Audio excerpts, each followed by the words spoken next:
Just yesterday, on April 19, 2026, in Shreveport, Louisiana, 31-year-old Army National Guard veteran Shamar Elkins killed 8 children, 7 of them his own, after a domestic dispute with his wife, who he was in the process of separating from. Just hours before the attack, he'd been posting photos online, including one about spending time with his daughter, and nothing about it suggested anything was wrong or that something horrific was about to happen. Early that morning, he shot his wife first, who survived, and then went to another home where the children were and killed all 8 of them. Several were shot while asleep in their beds, and at least one child tried to escape but was still killed. The victims ranged from very young children to preteens. In the time leading up to it, family members said he'd been dealing with mental health struggles and what they described as dark thoughts. He also had a prior firearm-related arrest in 2019, but no clear single motive has been confirmed beyond the domestic situation escalating. Afterward, he fled the scene, carjacked a vehicle, and led police on a chase before being shot and killed by 2 officers. 2 adults survived the shooting with critical injuries, and the killings became one of the deadliest mass shootings involving children in recent U.S. history.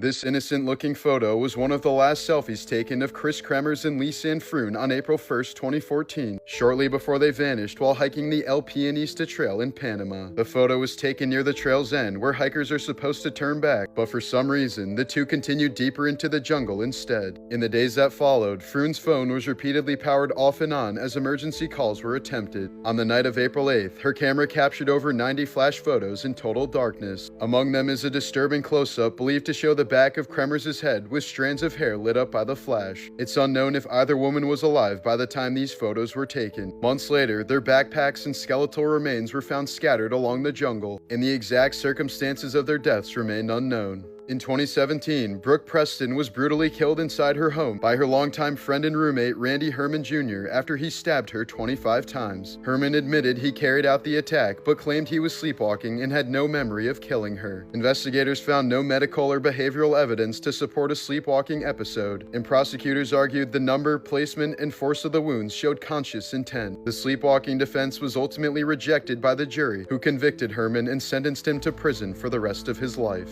In Maryland Heights, Missouri, 28-year-old Danielle Uskovich was attending the Point Fest Rock Festival when she was accidentally kicked in the head by a crowd surfer during a performance by the band Sleep Theory. At first, she thought she had only suffered a minor injury, but days later she developed severe headaches and was rushed to the hospital where doctors discovered a brain bleed. Danielle subsequently suffered 2 strokes, underwent emergency surgery to remove multiple blood clots and a large amount of blood from her skull, and was placed into a medically induced coma. Despite doctors' efforts, she died 10 days after the incident, just months before her planned wedding.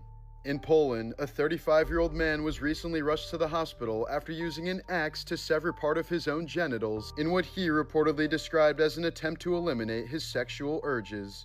Emergency responders found him suffering from catastrophic blood loss, and surgeons spent hours performing emergency reconstructive surgery to save his life. Doctors later said the injury carried a high risk of fatal hemorrhaging and permanent complications. In Miami Gardens, Florida in 2011, O'Neal Ron Morris was arrested after performing unlicensed cosmetic injections using dangerous homemade mixtures that included substances like cement, oil, and sealants. Victims sought cheap body enhancements, but instead suffered severe complications, infections, and permanent disfigurement. In 2012, one of Morris's clients died after being injected, escalating the case to homicide. Morris was eventually sentenced to 10 years in prison for manslaughter and for practicing medicine without a license.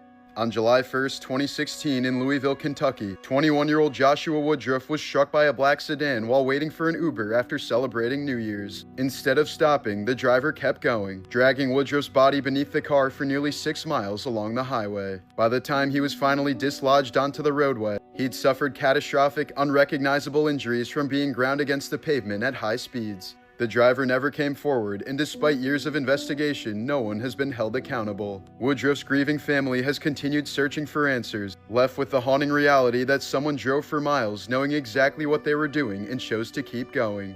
In honor of Part 9/11, here are the most morbid facts I've ever posted about 9/11. In 1983, professional climber Dan Goodwin illegally climbed the North Tower of the World Trade Center. He said he was trying to bring attention to the inability to rescue trapped occupants of the upper levels of skyscrapers. In August of 2001, actor James Woods reported 4 suspicious men on his flight, but authorities didn't take his claims seriously. Turns out there were 4 of the hijackers who would go on to crash into the World Trade Center, and this was one of their test runs. Afghan resistance leader Ahmad Shamu Sood warned about a major terrorist attack that was about to happen on U.S. soil, but he ended up being assassinated just 2 days before 9/11. An FBI counterterrorism expert John O'Neill urged the federal government to take the threat of Al-Qaeda more seriously, but he was eventually pushed into early retirement due to disagreements with the Bureau. He went on to head security at the World Trade Center, where he was killed on 9/11. Seth MacFarlane and Mark Wahlberg were both booked to fly on American Airlines Flight 11, the first plane that crashed into the World Trade Center. But Wahlberg decided last minute to fly to Toronto instead, while MacFarlane missed the flight by 10 minutes due to a hangover. Released in June of 2000, video game Deus Ex didn't include the World Trade Center in its skyline due to technical limitations. The in-game explanation was that they were destroyed in a terrorist attack. In August of 2000, the band Dream Theater recorded a live studio album called Live Scenes from New York. The album cover art features the New York City skyline with the Twin Towers on fire. Most disturbingly, the album was quickly pulled from shelves after coincidentally being released on September 11, 2001. Only one non-military plane was allowed to fly after all commercial flights were forced to land. It was delivering antivenom to a snake handler in Florida who was bitten by the highly venomous taipan snake. Sculptor Michael Richards was killed in his art studio on the 92nd floor of the North Tower on 9/11. His art ironically focused on planes, including a sculpture of airplanes piercing a cast of his own body. This iconic photograph of 28-year-old Marcy Borders covered in dust was taken just after the World Trade Center collapsed. Marcy was a bank teller who worked on the 81st floor of the North Tower. She survived the collapse but sadly died from cancer in 2014, likely caused by the toxic fumes she was exposed to. The only off-duty NYPD officer who was killed in 9/11 had signed his retirement papers that morning, but instead of leaving his badge, John William Perry decided to pick it up one last time.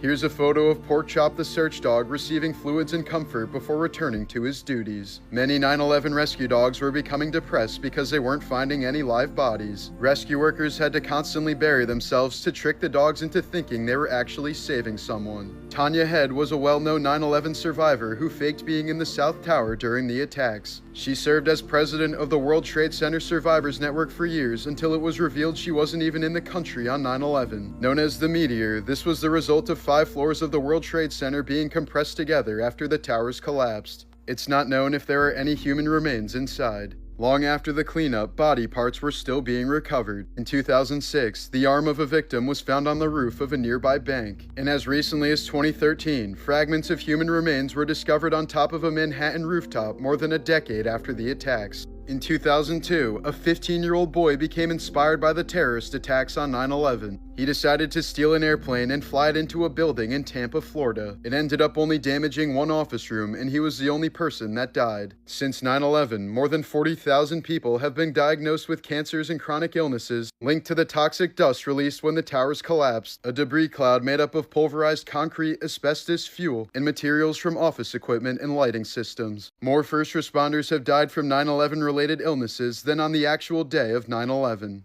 Even nearly 25 years after the attacks, victims of 9/11 are still being identified. In 2025, 3 more people were named through advanced DNA testing using tiny fragments recovered from the World Trade Center site. But of the 2,977 victims, 1,100 of them still have no identified remains. Morbid Facts, Part 800. On November 10, 1975, the SS Edmund Fitzgerald, one of the largest freighters to ever sail the Great Lakes, vanished without a single distress call. She was hauling 26,000 tons of iron ore across Lake Superior, a route sailors today still call the graveyard of the Great Lakes. As a brutal storm ripped across the lake, wind gusts reached hurricane force and waves rose over 30 feet. Nearby ships radioed that the Fitzgerald was taking whitewater over the deck, and her radar was down, vents smashed, and one of her lifeboats already torn apart by the waves. At 7:10 p.m., Captain Ernest McSorley made his final transmission, "We are holding our own." Minutes later, the 729-foot ship dropped off radar completely. When search teams managed to locate the wreck 2 days later, the bow was found buried more than 20 feet into the lake bed, showing how quick the ship plummeted through the water. The crew quarters were crushed flat, showing how violently the ship hit the bottom. So fast, the men never even reached their emergency stations. Divers later found crew hard hats still sitting neatly in their storage racks. All 29 crew members were lost, as not a single body was ever recovered. While the exact cause of the sinking still remains a mystery, many experts believe the Fitzgerald was struck by a rare Three Sisters, a set of massive rogue waves that can swallow a vessel in seconds, snapping the large ship in two and sending all 29 men to their graves 530 feet below the surface. In 1995, divers retrieved the ship's bell, the only piece ever brought to the surface, and replaced it with a memorial bell engraved with all 29 names. Every November 10th, it's rung 29 times, one toll for each life lost.